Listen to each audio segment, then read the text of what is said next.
Hello, and welcome to the Bible for Worship at St. Paul Lutheran Church on this seventh Sunday after the Epiphany, when our Gospel reading is written in the sixth chapter of Luke's Gospel, verses 27 through 38. Jesus said, "But I say to you that listen, love your enemies, do good to those who hate you. Bless those who curse you. Pray for those who abuse you. If anyone strikes you on the cheek, offer the other also. And from anyone who takes away your coat, do not withhold even your shirt. Give to everyone who begs from you. And if anyone takes away your goods, do not ask for them again. Do to others as you would have them do to you. If you love those who love you, what credit is that to you? For even sinners love those who love them. If you do good to those who do good to you, what credit is that to you? For even sinners do the same.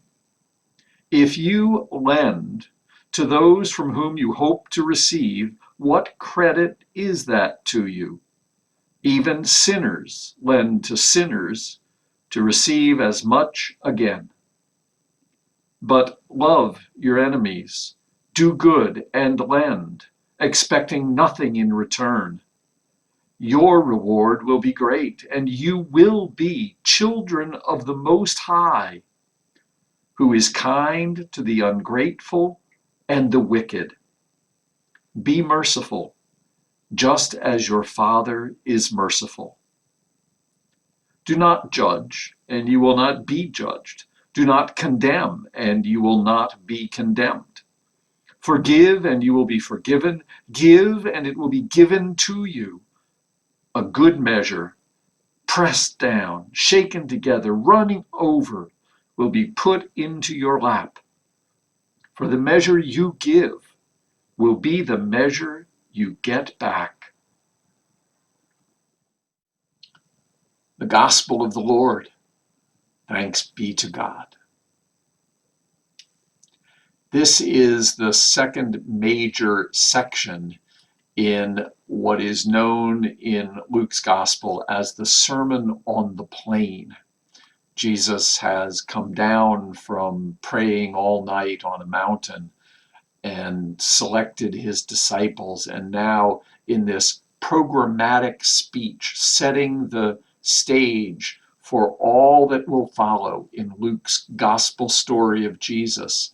On this level place, a plain, Jesus speaks.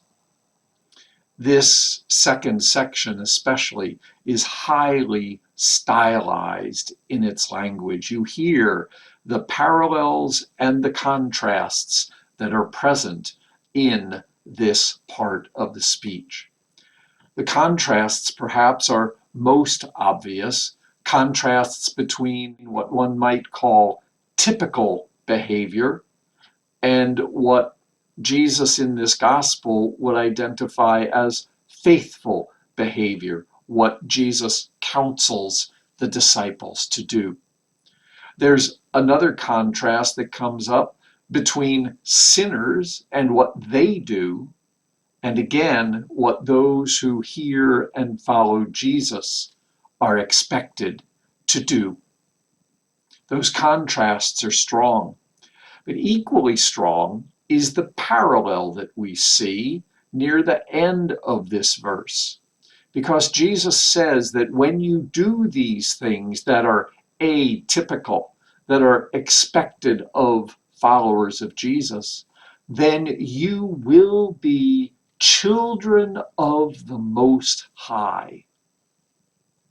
And that one, God, the Most High, is gracious, even to those who are sinners and evildoers and ungrateful.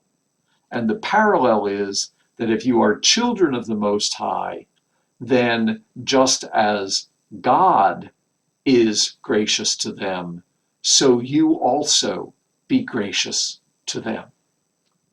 contrasts and parallel. There's another interesting contrast in this, though, this surprising text that seems to counsel what is almost impossible for us to conceive. And that's between the beginning of the text and the end of the text. To understand this, we have to remember that what goes before this text in the Sermon on the Plain is what are known as the Beatitudes. And at the end of the Beatitudes, what Jesus has said is that blessed are you when people revile you for my sake, and woe to you if people speak well of you. There's a contrast.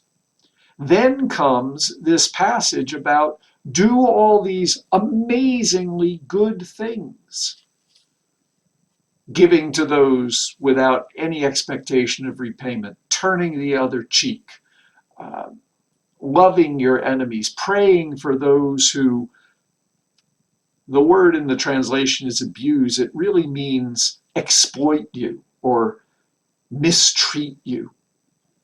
Nobody has to pray for those who abuse them, given what we know about abuse these days. But these amazing things that are asked of followers of Jesus follow. And we might expect that when they do those things, people will speak well of them. Isn't that what you imagine?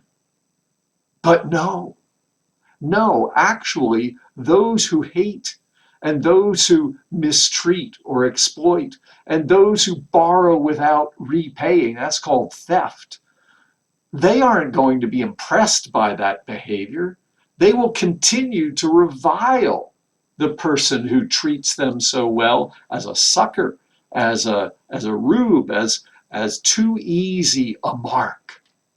And so, if they continue to revile you, this says at the end of the Beatitudes, you will be blessed. You will be blessed when people revile you for your good actions. And that's where the contrast comes in, because at the end, with God, you will indeed be blessed just for doing those things. Such kindness is praised, and it will find reward. Do these things, and you will get full measure back. Full measure. Not skimped, not shaded, not withheld in any way, but full measure will be dropped in your lap because of the way that you have so generously and graciously imitated your Father as children of your Father, that Most High who is gracious, and done these amazing good things to and for other people.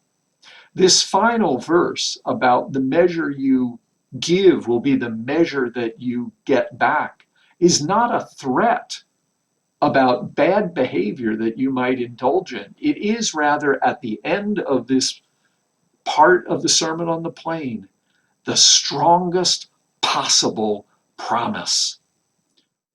When you act like children of a gracious God, and the scorn it brings falls on you, now that scorn will be reversed where and when that God reigns fully. Reversed into blessing. God bless.